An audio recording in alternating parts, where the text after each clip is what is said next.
Picture this. You've just landed a fantastic new role. Oh, nice. Yeah.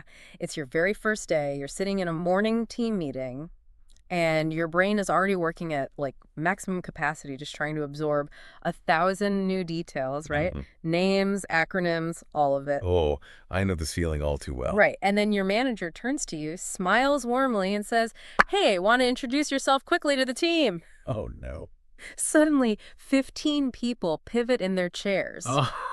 15 pairs of eyes are just staring at you, waiting.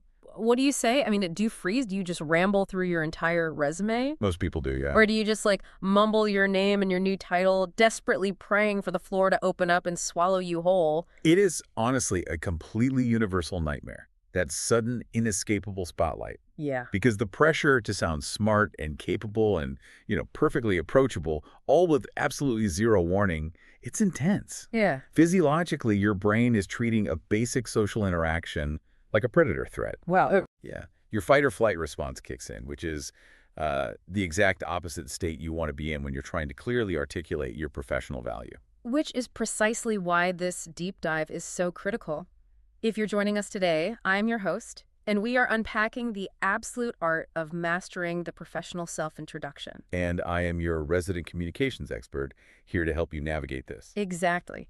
The mission for this deep dive is to help you, the listener, take that dreaded "tell us about yourself" moment and just completely rewrite the script. We want to transform it from this moment of sheer panic into a powerful, anxiety-free tool. A tool for building, immediate connection and lasting credibility. Right. Because when you think about it, introducing ourselves is arguably the single most used business skill we possess, yet it's the one we spend the least amount of time actively preparing for. Oh, it really is the ultimate blind spot in modern professional development. I mean, we will agonize for hours over the exact formatting of a resume, right? Oh, totally. The margins, the font size. Exactly.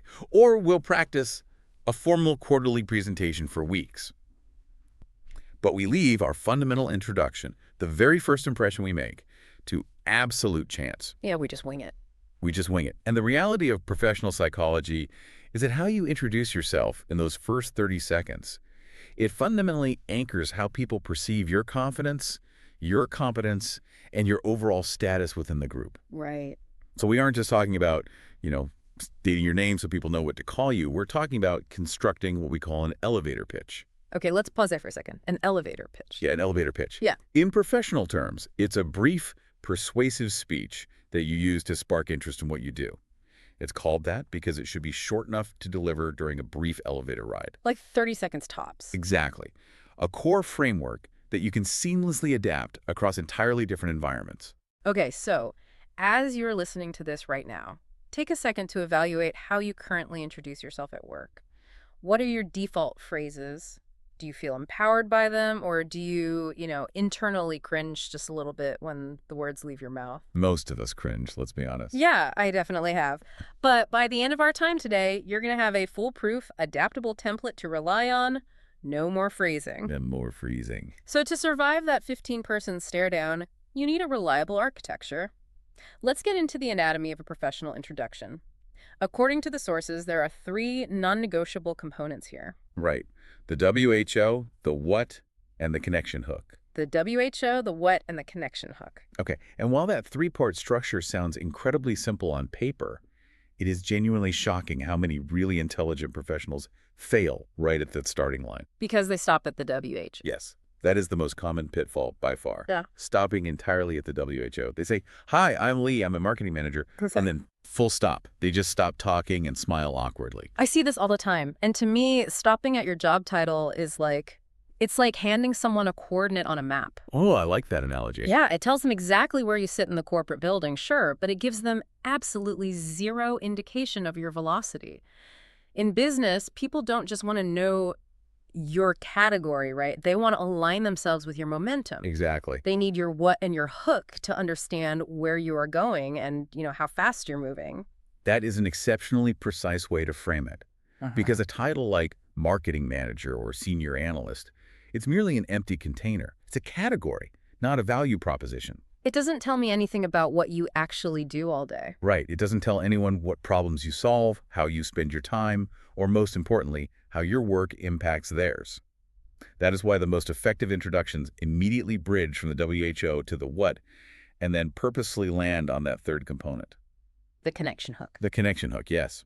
Now, let's really dissect that third piece, because connection hook is one of those terms that it gets thrown around, but it's rarely executed well. Let's actually define it for our listeners. Sure. A connection hook is simply a strategic detail that you add at the end of your intro that gives the other person a concrete professional reason to follow up with you. It's the hook that keeps the conversation going. Right. But when I first hear that phrase, my immediate thought is that adding a personal or networking hook feels a bit too informal. Like, it sounds like something you do at a networking mixer, not in a strict traditional corporate boardroom. Am I wrong to think that might be too forward? It's a completely valid concern, honestly, and it's where a lot of people hesitate. But if we break down the behavioral science of a connection hook, it doesn't mean you are suddenly treating a high-stakes meeting like a cocktail party. Okay. It is the specific element that transitions you from being a passive speaker to an active resource. Let's look at a highly effective template with placeholders, all right? Let's do it. So the template is, hi, I'm the name, I'm a title. I focus on the specific value or what you do. And I'm here today because connection hook. That's clean. Very simple. Extremely simple. Let's apply it to a scenario involving a professional named Sam, who works as a product manager at a B2B startup.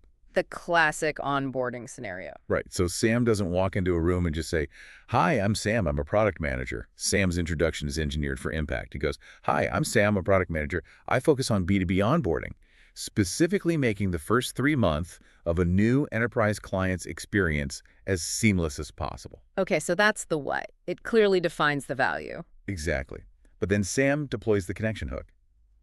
I'm here today because I'm actively looking to connect with UX designers who specialize in complex financial products. Wow. That completely changes the psychological dynamic of the room. Doesn't it? Yeah, because instead of just passively receiving Sam's information and, like, politely nodding, the listeners are immediately scanning their own mental Rolodexes. Right, they're thinking, wait, do I know a UX designer? Exactly. Sam just turned a room full of strangers into active participants in a problem-solving exercise. Precisely. It activates the listener's brains. They are now actively filtering their network for Sam. It's not overly forward at all. It's just phenomenally clear. The hook is an invitation to engage. And humans are fundamentally wired to respond to clear requests for collaboration, right? We really are. So it totally shifts the energy from a one-way broadcast to an actual conversation starter, which I think brings us to the most difficult hurdle for most people. The language itself. Yes, the language. Yeah. If the absolute key is moving past the generic WHO to the value-driven what, how do you describe what you actually do without sounding ridiculous? It's so hard. Because we all know that saying I'm a manager is an empty category. But where even seasoned executives fail is in articulating their value proposition. I've seen this go one of two ways. Let me guess. Too boring or too arrogant? Exactly. Either they sound like they're reading a horribly dry HR compliance manual, or they sound like they're bragging and trying way too hard to impress the room. It is an incredibly delicate balance. You are trying to translate a sterile job title into the actual tangible value you bring to an organization. Right. The fundamental trick here is to focus on the impact of your work rather than the mechanical list of your daily tasks. We can clearly see this when we contrast weak versus strong ways to describe a role. This is where the real coaching happens. Okay, let's spend some real time on this because I think this is the most powerful takeaway. Give me a weak job description. A weak, low-impact description would be simply stating, I'm a software engineer. Right, which again is the map coordinate. It could mean you build like basic landing pages, or it could mean you design flight navigation systems for jets. It gives me nothing to work with. Exactly. A much stronger, higher impact version of that exact same role focuses on the business outcome. Instead, you say, I build the back-end infrastructure that ensures our payment system never goes down. Oh, wow. That instantly gives immense weight to the role, because without that person, the company literally stops making money. Right. The value is undeniable. Let's try another common one. A weak intro. I work in HR. Which usually makes people tune out because HR is often seen as this massive bureaucratic silo. They absolutely tune out. Yeah. But the strong version translates that silo into a business solution. You'd say, I lead the talent acquisition side of HR, specifically focusing on how we identify and bring in executive-level hires.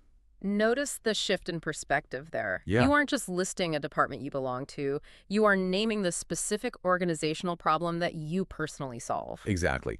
There's a brilliant example of this plain language translation regarding a content strategist. Oh, right. If Yeah. someone just says, I'm a content strategist, most people outside the marketing department will have absolutely no idea what that entails. Yeah, they might assume you just like write tweets all day. Exactly. But Mm. instead, this professional describes their job by saying, basically, I figure out how to take highly technical product features and translate them into language that actually resonates with the non-technical buyers. I love that. That phrasing just strips away all the industry jargon and gets straight to the commercial value. Anyone, from the CFO to a graphic designer, can understand exactly why that job is important to the company's bottom line. It's pure value. But here is the psychological trap, and I really want to dig into this. When you start talking about the immense value you bring and the big, expensive problems you solve, how do you avoid sounding arrogant, like a show-off? Ah, yes. This is where we have to look at the psychology of credibility and what we often refer to as the humble brag spectrum. The humble brag. Right. Right. When professionals try to manage how they are perceived in a new group, their anxiety often makes them swing wildly too far in one direction. If you swing too far toward modesty, you end up using minimizing language. You say things like, I'm just a junior analyst, or I'm really just here to learn from all of you. Oh, I hear that word just all the time. I'm just a...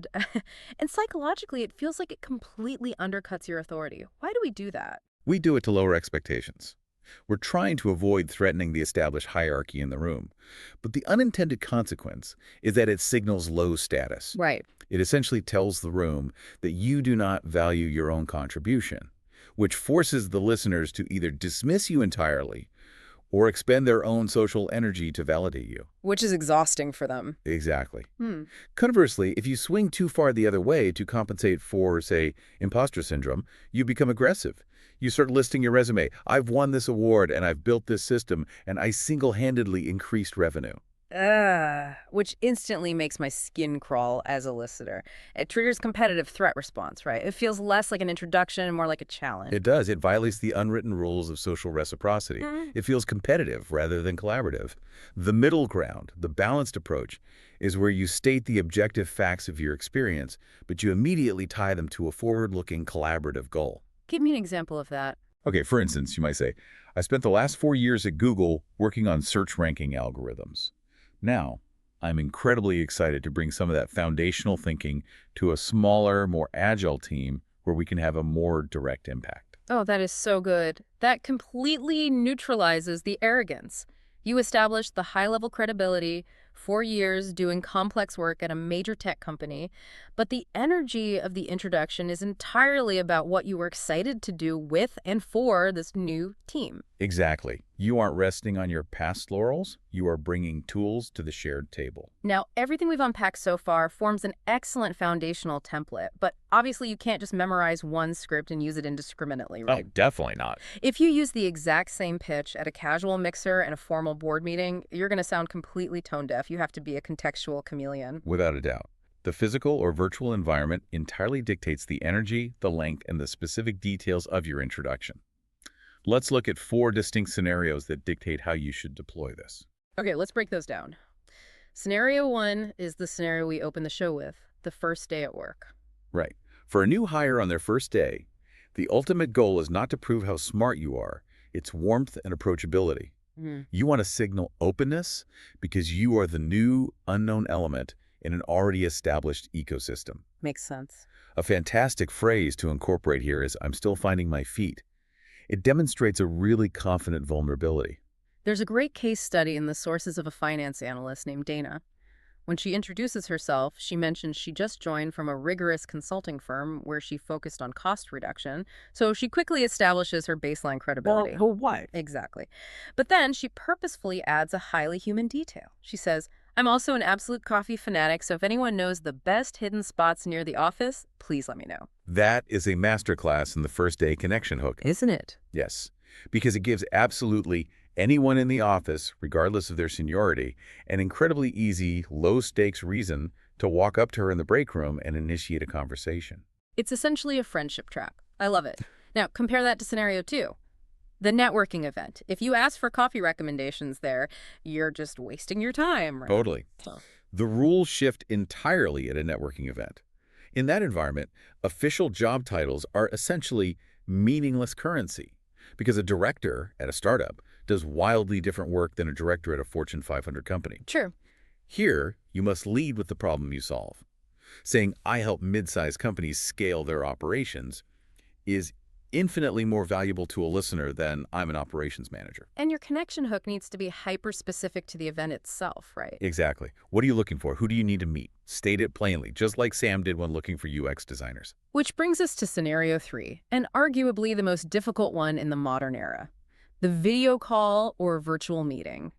So if warmth and approachability are the currency of an in-person first day, how does that translate when you're reduced to a tiny square on a virtual screen where everyone's attention span is just fractured? It translates into ruthless brevity? Ruthless brevity. Yes. The cognitive load of video calls is notoriously high. People are looking at themselves, dealing with micro delays in audio, checking their email on another monitor. Your colleagues absolutely do not need or want your life story. Definitely not. You need 4 elements delivered rapidly.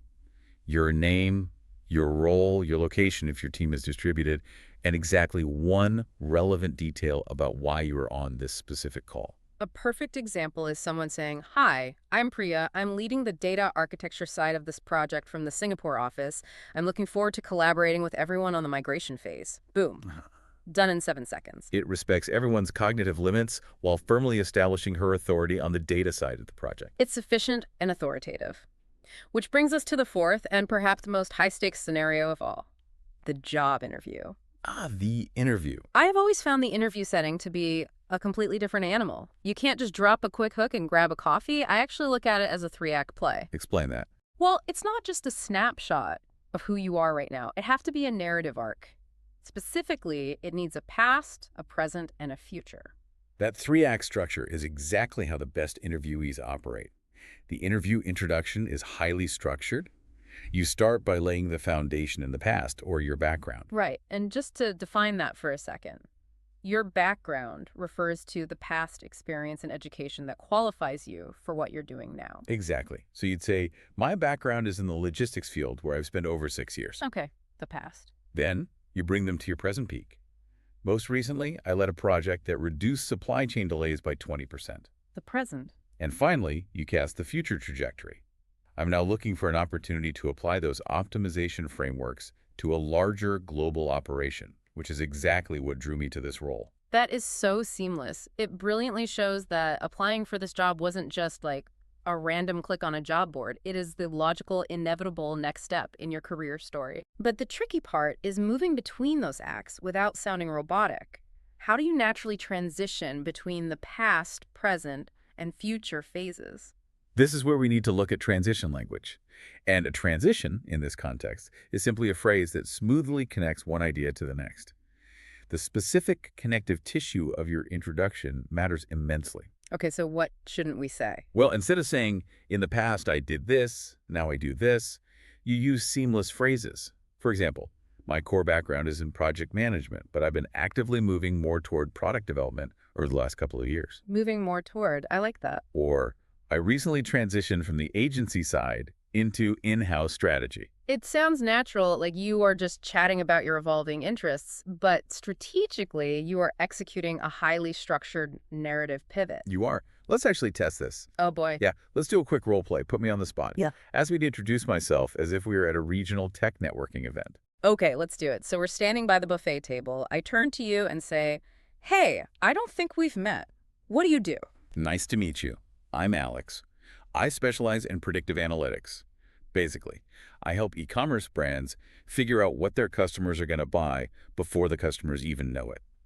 I came tonight because I'm hoping to connect with founders who are struggling with their customer retention metrics. See, that is Brilliant. Notice what you just did there. What did I do? You didn't give me your title. You gave me your velocity. You told me the exact business problem you solve, predicting customer behavior, and your connection hook was perfectly calibrated to the room. Right. If I'm a founder struggling with retention, I am immediately not letting you leave that buffet table without getting your contact info. You gave me a reason to keep talking to you. And that proves the point, right? Brr. The framework works when you customize the content to the audience. Yeah. But even if you have the perfect words and you have tailored them perfectly to the context, whether it's the Zoom call or the mixer, the actual physical delivery can still completely sabotage you. Oh, delivery is absolutely where the rubber meets the road. Let's dig into the major pitfalls, what not to do, because knowing what not to do is just as critical. Definitely. There are about 5 common mistakes. Right. Mistake number 1 is violating the 60-second rule, going too long. Unless you are giving a keynote address, anything over a minute in a casual setting means you have completely lost the room due to attention decay. Yes. Keep it brief. Mistake number 2 is listing your job duties instead of your value.